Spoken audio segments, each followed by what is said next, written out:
Ah oui, les mélophores. Pour ceux qui ne savent pas qu'est-ce que cela signifie, cela veut dire les porteurs de pommes.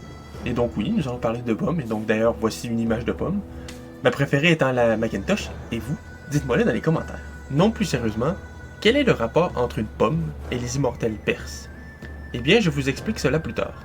Vous avez probablement entendu parler d'eux dans le film 300 ou dans des jeux vidéo comme Assassin's Creed par exemple. Mais qu'en est-il des vrais immortels perses? D'où vient leur nom et qui étaient-ils vraiment? C'est ce que je vous propose aujourd'hui. Alors, attrapez vos arcs, remplissez votre carquois et coiffez bien votre longue barbe, car aujourd'hui, nous allons parler des immortels perses. Les immortels étaient la garde royale des rois achéménides perses. D'ailleurs, voici la taille du morceau, impressionnant, non? Ils étaient appelés immortels parce que dès qu'un membre était malade ou tué, celui-ci était aussitôt remplacé pour que le contingent ait toujours le nombre de 10 000. Voilà, à défaut d'être immortel, le contingent, lui, est immortel. Ça, c'est ce que disent les Grecs. En effet, aucune source perse ne mentionne les immortels. Ces derniers mentionnent bien effectivement la trace d'une garde royale, mais c'est tout.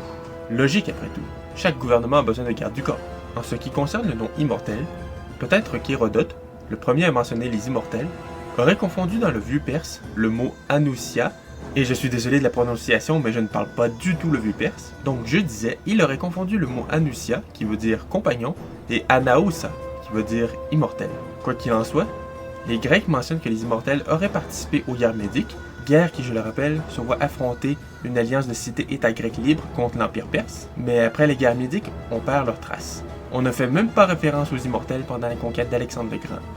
En raison de cela, certains historiens ont émis l'hypothèse que les immortels n'auraient peut-être jamais existé et que les Grecs auraient seulement inventé une troupe d'élite perse pour montrer que les Grecs avaient triomphé d'une garde d'élite.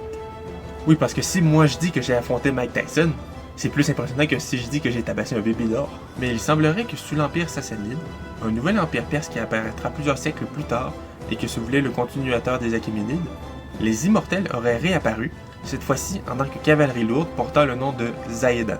Encore une fois, je ne parle pas non plus le moyen perse, donc désolé. Alors, ce que je veux dire à leur sujet provient surtout de sources grecques comme Hérodote, qui est connu pour faire du sensationnalisme.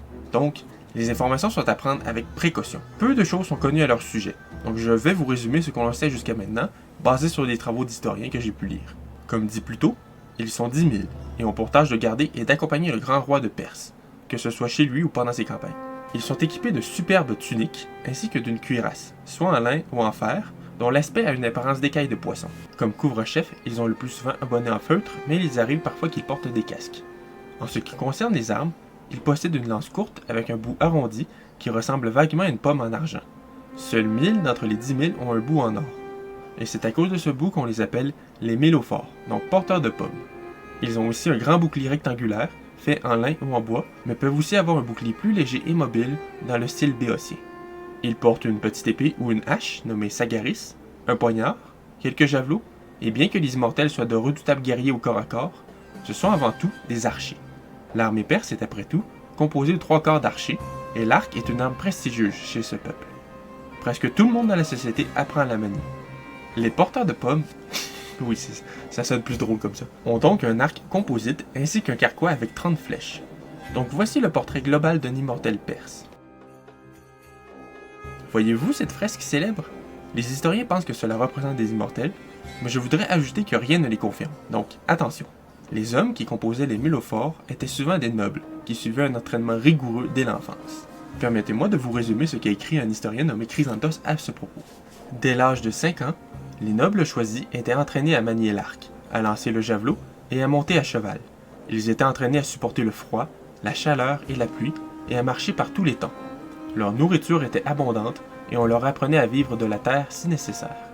Ils chassaient régulièrement et participaient à des concours d'athlétisme, notamment des courses et des tests d'endurance. Leur caractère n'était pas ignoré. On leur enseignait la religion perse et le respect de leur dieu, Ahura Mazda, et ils apprenaient l'histoire de leur peuple et surtout les nobles actions des hommes héroïques. Ils étaient instruits de leurs devoirs envers le dieu perse, le peuple perse et surtout le roi perse et la famille achéménide. Enfin, ils étaient formés à dire la vérité, ce qui fut noté avec approbation par de nombreux historiens grecs. Et donc, en résumé, cette troupe d'élite était talentueuse avec toutes sortes d'armes, de vrais couteaux suisses, et ils ont aidé le roi de Perse à conquérir ce grand empire.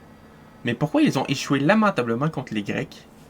Eh bien, c'est surtout en raison de l'équipement et d'une approche de la guerre assez différente entre les deux cultures.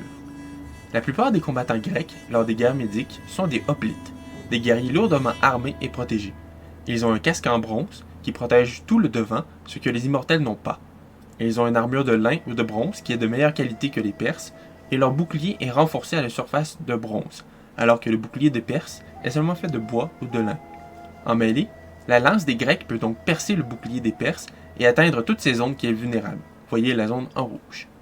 Les Perses, eux, s'ils se mettent de front, sont face à des soldats bien armés. D'ailleurs, vous voyez les endroits où ils peuvent attaquer. Les Grecs ont beaucoup moins de points de pénétration. Et les Grecs, surtout pendant les guerres médiques, défendaient leurs maisons et leur territoire, et étaient donc plus motivés. Les Grecs sont plus habitués à la mêlée que les Perses, et pratiquement invulnérables de front grâce à leur formation de la phalange, qui ne laisse que peu d'ouverture pour attaquer. Alors oui, les immortels savent se battre au corps à corps, mais comme dit plus tôt, leur spécialité, comme la plupart des armées orientales à l'époque, c'est le combat à distance. Les Grecs, eux, sont formés exclusivement pour le corps à corps, et cherchent activement le contact lors d'une bataille. Ils sont plus motivés et habitués de combattre en mêlée que les Perses. Alors pourquoi ne pas décocher des flèches s'ils sont meilleurs à distance, me direz-vous? Eh bien, la plupart des ennemis des Perses avaient souvent peu d'armure, et donc, les flèches perses de base avaient un bout de métal qui faisait l'affaire.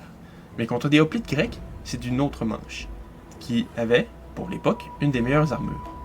Les flèches perses n'arrivent donc pas à pénétrer l'armure et le bouclier des Grecs, donc ils ne servent pratiquement à rien. Malgré cela, les immortels ont conservé cette réputation d'être l'élite de l'armée perse, et bien que leurs membres étaient très mortels, leur réputation, elle, était devenue vraiment immortelle. Merci d'avoir vu cette vidéo en entier. Vous pouvez liker, commenter, n'oubliez pas de me dire quel est votre genre de pomme préféré, et n'oubliez pas de partager la vidéo si celle-ci vous a plu, cela m'aide vraiment beaucoup. Et n'oubliez pas, une pomme par jour éloigne le médecin pour toujours, et peut-être vous rapprochera-t-elle de l'immortalité. C'est pas avec celle-là que je vais devenir immortel en tout cas.